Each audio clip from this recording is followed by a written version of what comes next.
Here we are at problem 20b. We're asked to sketch a graph of this following inequality.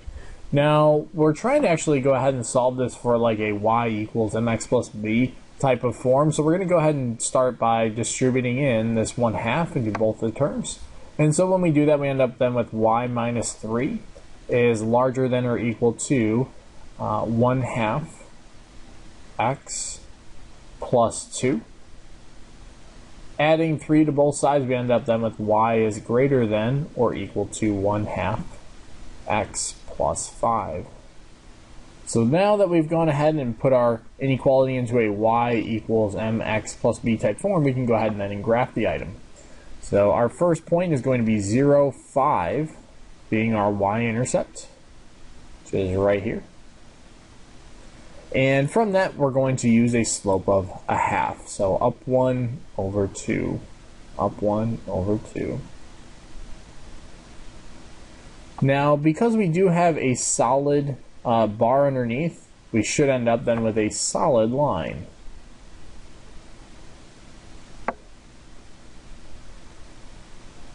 And so you should see a graph doing something like that.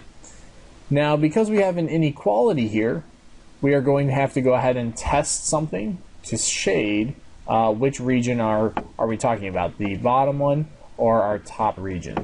So are we shading below our graph or above our graph? We're going to go ahead and test 0, 0, which we can see is clearly below our graph. And just throwing those items in, we end up then with 0 is larger than or equal to 1/2 times 0 plus 5. Just checking to see if this is in fact a true statement. We end up then with 0 is larger than or equal to 0 plus 5 is 5.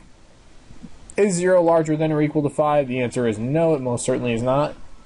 We tried this test point, it did not work out, and as a result, we would then have to shade away from it or all of these other test points. So that would be our sketch of problem 20b from our chapter 2 targets.